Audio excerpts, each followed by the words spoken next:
Okay, so since it's a police car, luckily I have 3 inputs right here for cigarette lighter, which also switches on and off with the vehicle. There's a fuse in the back of this charger in particular that has it to where I could put the fuse on a switch where it'd be constant power, or I can switch it over to switchable power, which is what I have it on. So I'm going to go ahead and tap into one of these for my accessory and go ahead and see if the radio turns on. Alright, so I went ahead and got everything wired up. Got my accessory wire ran through my one of my cigarette lighters, and let's see what we get. We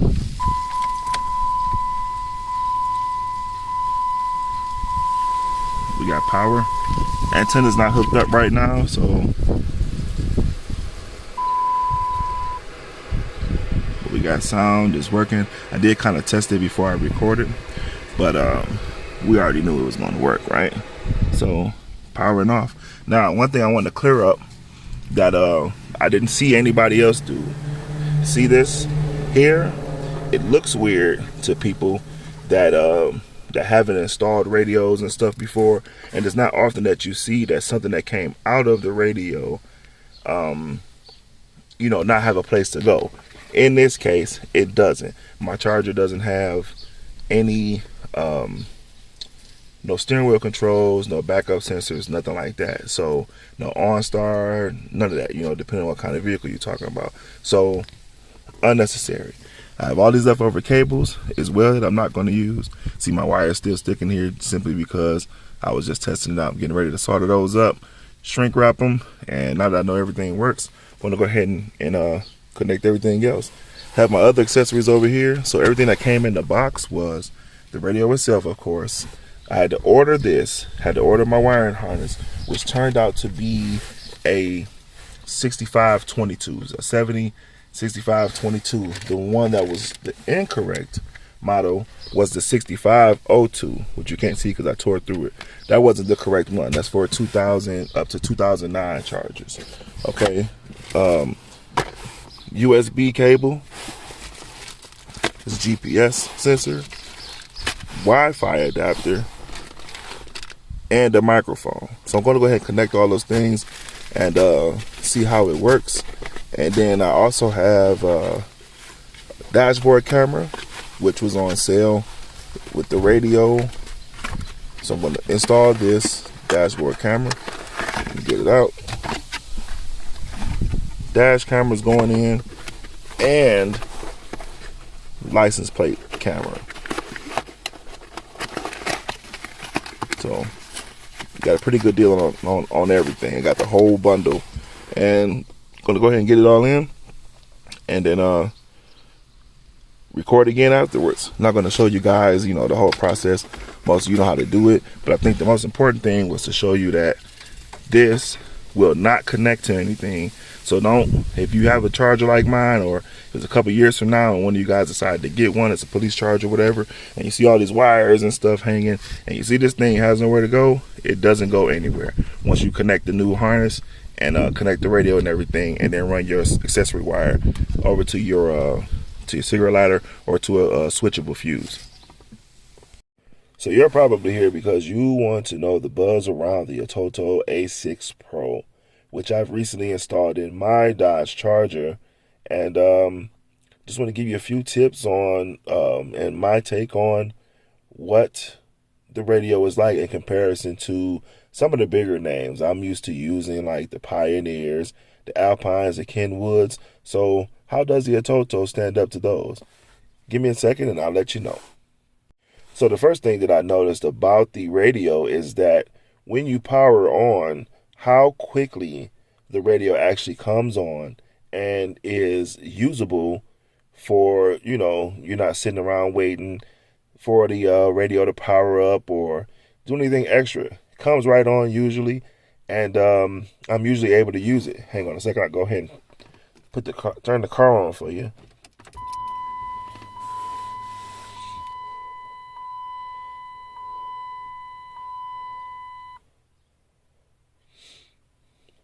So mine's probably took, oh, excuse me. Mine's probably took a few seconds because I'm using a Car Web Guru launcher, which makes the radio stand out a little bit, makes it a little bit different. I like how you can change the colors and do all these different things, set up the the homepage for your preference. So as you can see, mine has the current weather and how many GPS signals I'm getting, Wi-Fi signal, and then all the little things that I figured I might use while I'm driving. So hang on a second, let me brighten that up a bit. Okay, so as you can see, I just hit one little button and radio dims, brightens, and it's pretty good. That's more of a nighttime thing. I never set mine up to automatically switch because I had saw some reviews myself, and a couple guys were saying that it it's kind of wonky with trying to determine, basically the difference between night and day. And then because I don't have Twilight Sentinel in my car, I'm not sure it would work properly. So I just didn't hook it up. I have no issues when I'm driving at night. I just hit the button a couple of times, and if the glare is too bad, then once it dims, it's basically perfect. So another cool feature you would probably be thinking about is how well the internet works. And usually, to me, I compare it to maybe like using my phone while I'm out and about type of deal. And it's actually pretty efficient. It's pretty quick. And see how fast Google came up. Let's search for something really quickly so you can see. Now, I wouldn't advise using this while you're driving, but if you're out somewhere and, you need to look up something real quick and maybe you don't have your phone or it's charging or dying, this will work perfectly for you. See how fast that came up? Just going to go to YouTube and show you how fast those images and stuff show up. And not the greatest thing showed up, but who cares? I know you guys just want to see the speed and you want to see how well it works. So to me, it's perfect. If I want to just sit here and, look up something while I'm in my car, I definitely can. So another cool feature is being able to use your phone through your radio. So, and the way I'm using mine is that I have a whole separate phone in my charger that I'm able to tether with the Wi-Fi and all of that good stuff, so I don't have to think about it when I get in the car. Now, I could have used one of my other phones to just connect once I get in, but when you get in your vehicle, you're not really thinking about, oh, I need to tether my phone so that so that my radio, has internet and works a little bit better. So I have a whole phone for that. I could have got a Wi-Fi device or something like that to use, but for me, that works perfectly. I get in, it's already tethered, I get to drive away, and I don't have to think about it. Now, in my instance, I think that it works better with like when you're using your GPS and navigation and stuff. When you tether it, it just works better. At the same time, my Wi-Fi antenna is behind my radio. So is my GPS. I know a lot of people tend to put theirs on the dashboard. I had enough space behind my radio to just put it in there, and I never had any issues with being able to keep a GPS signal when putting my GPS behind my radio. So I didn't have to take my dash apart or anything, run any new wires. It just it works perfectly that way. It mounted right on the back wall, and I have zero issues. So basically, with the phone, somebody calls me on the phone that I leave in here, I can actually answer it with no issues because I have my phone connected to the radio with Bluetooth. Also, as you can see, I don't have, well, you can't probably see it because if I would have installed the microphone, then it would be somewhere up on my pillars, on my side pillars for my windshield. But I don't have it installed. The radio actually has a microphone on it, and people can hear me just fine if I make a call or I accept a call while driving. So I don't have to take my eyes really off of the road. I just hit a button once a call comes in, and they can hear me just fine without installing the Bluetooth or the external microphone. So that works out well for me. Not sure how it would work for the rest of you guys or how your setup is, but I'm just letting you know that's how mine is. Now, as for music, I would not advise you to use a regular player. And I guess that really depends on your preference. Even though there's a really nice equalizer on there, the features is really lacking. And features, and I saw a couple of people saying that, you can't even change the color of the music player, the regular one that comes with the radio. So I would advise you use something else. I personally am using Power Amp, which is amazing. Full band equalizer on there. My music sounds ridiculously good.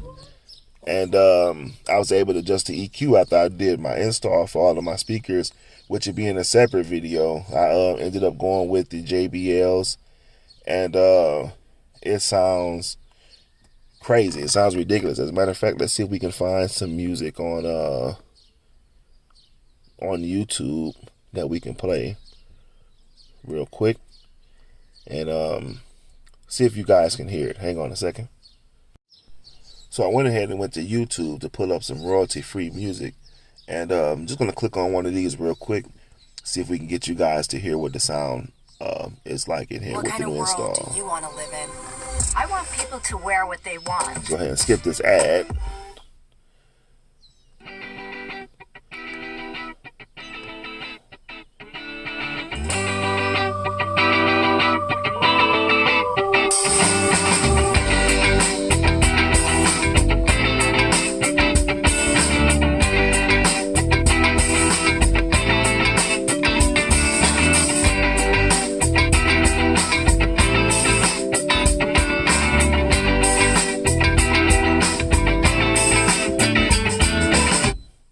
So as you can see, it sounds pretty good. And yeah, I advise you just to use an external app. Like I said, I'm using Power Amp, and everything in here sounds amazing to me. I was able to adjust my EQ, and yeah. So if you do have any issues with your music app at all, just download an external one that you probably use on your phone, and it'll be far better. It's just way better that way. That's just my preference. Now, as for navigation, I also use an external app or a downloaded application for my navigation. Waze is one that I tried out, and Sigic. And I tested them both out while driving, and I like Waze a little bit better. It's a little bit more proactive. And, you get real life updates. You're able to help people out by giving updates. And that was just a better one for me. So if I tap on navigation, takes not long, but a little bit of time. You know how it is. Same thing if you were using it on your phone. Then you'll be able to see that, see how well it's working. So it's pretty good. It works almost seamlessly as if it were on your phone. So Waze is the better one for me. Sigic was actually really good as well, but Waze with the notification and the live updates, it was just a better choice for me. So play around with them, see which one that you like the best, and you won't have any issues. Now mine works a little bit faster because, again, one thing that I noticed is that even though if you put your like the address that you want to go to when you're connected to Wi-Fi, say you're leaving home, and you put it into the GPS will still work without a Wi-Fi signal. It's pretty good about that. But like my phone is tethered to my radio, so there's always a Wi-Fi signal in here. It just works 10 times better with the Wi-Fi signal. You get the updates. You don't have that red mark at the top saying, searching for a network. And you get the updates about the police and accidents and stuff like that. So it's definitely something to consider. So now I know some of you are looking at the application at the bottom right here called Torque. And Torque is like it connects to, I bought an OBD2 sensor that connects it to my OBD2 module, and it actually connects to my radio, giving me live updates about what's going on with my vehicle. I can read codes and look them up directly from my radio to see what's going on, if I have a check engine light on and stuff. So if you're one of those guys that's like, fix it yourself, do it yourself, Torque is a great application for that if you decide to use the OBD2 sensor or purchase one and connect it to your radio. So say for instance, let's take a look at real-time information real quick. So the car's not on. There's nothing going on with the vehicle because, we're just sitting here. But hang on, I'm going to start it up and see if we can get some live updates.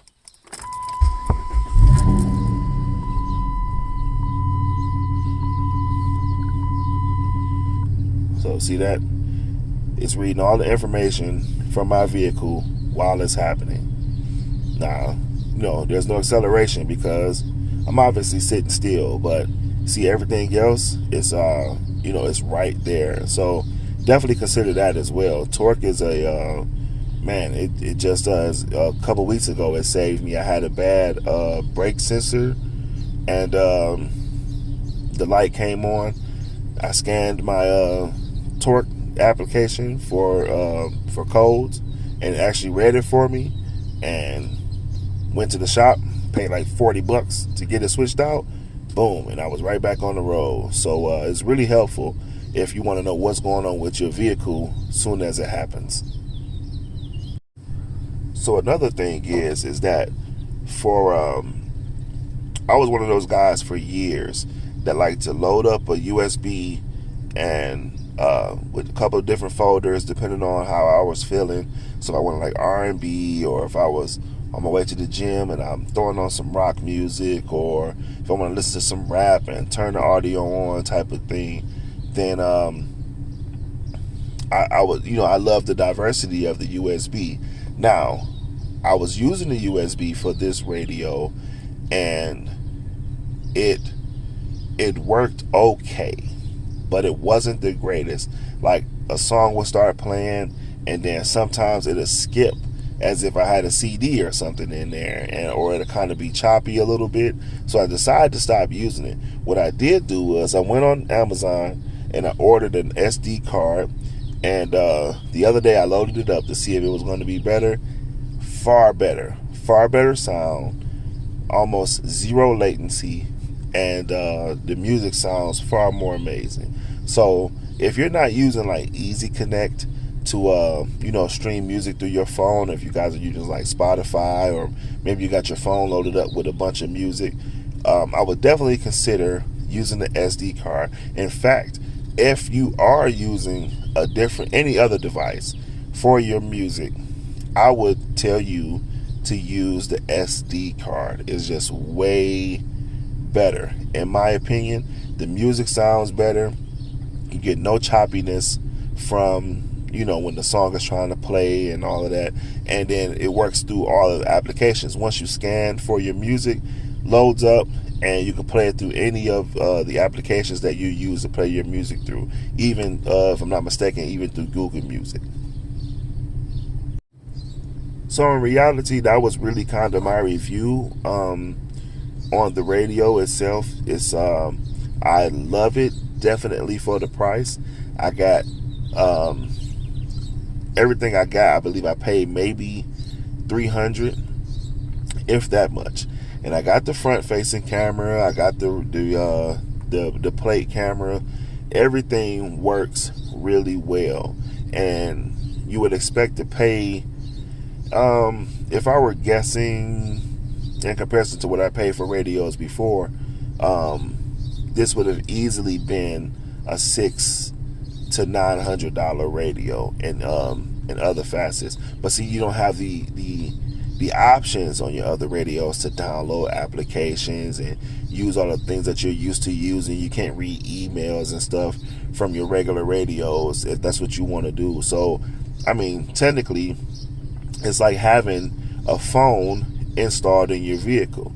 And depending upon all the features that you want, you make some slight modifications, and you have a very powerful tool inside of your vehicle.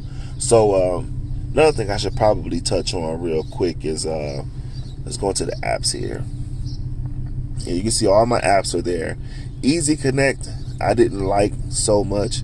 It's not something that I frequently use. I just like the music to be available. I don't want to be picking up my devices and stuff while I'm driving if I can help it. So Easy Connect, it was seamless. Don't get me wrong, it worked really well. It mirrored my phone with no issues, and I had no problems. But having to pick up a device, and the Bluetooth was kind of choppy, and I just didn't like it. I like to get in and make as least amount of problems that I can, so that I can focus more on driving. But that it did work, and if that's your thing, then you shouldn't have any issues there.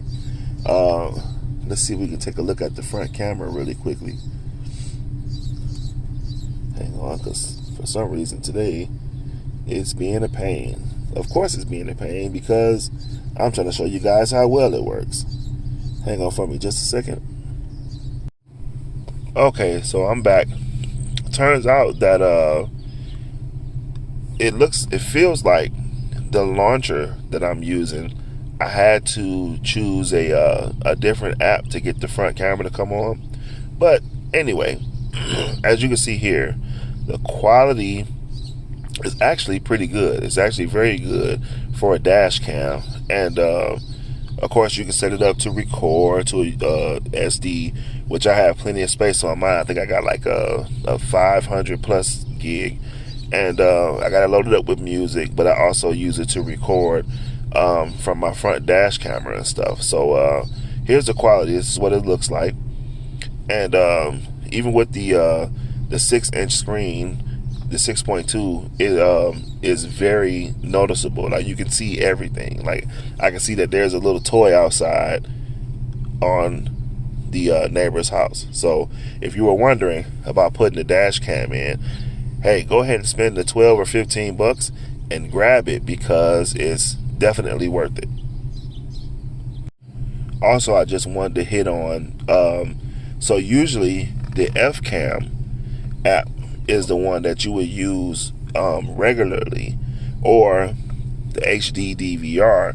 But with this launcher, it seems to be different. I had to go straight to DVR for mine, in case you were wondering, and it pulls right up. Pulls up eventually, I guess, because now it's being weird. Of course it's being weird, because I'm recording. Also, real quick, I wanted to show you guys how the backup camera looks. And of course, once I put my vehicle into reverse, no matter what's going on the radio, that camera comes on, and I'm able to see behind me with no issues. The lines are pretty accurate. I had to tilt mine down a little bit, and it works really well for me. It's pretty clear, and I had no issues. I've been using it for about a month or so now, and it's been pretty okay. A little less resolution than the dash cam, in my opinion, but hey, it works. One last thing that I wanted to hit on are the hand gestures. Now, I've tried excuse me, I tried kind of playing around with them. As you can see, I only have 2 turned on. Now, the volume up and the volume down, usually they work pretty well, pretty okay, but I'm actually going to turn mine off, because the launcher that I'm using, I'm able to just put my finger on the screen, turn the volume up with no issues. With the hand gestures, it's kind of choppy because it has to recognize that you're doing the gesture, and then the volume may not go up or down to where your preference is. So I'm actually going to stop using mine. The reason I had turned the other ones off is because while trying to use them, or when I was kind of playing around with my radio and setting it up the way that I wanted, anytime I would put my hand in front of the gesture sensor, the radio kept skipping backwards. Like it would go to the prior screen, and it kind of got in my way. So that's just my preference on it, but that's my take on it. But if you decide that it's something that you can use, they will work. They will definitely work with no issue. But like I say, the volume ones kind of weird for me, because you start doing your hand, or at some point I would even do it my fingers, and it would work just fine. It may do it right now. Yeah, see how there's no real control over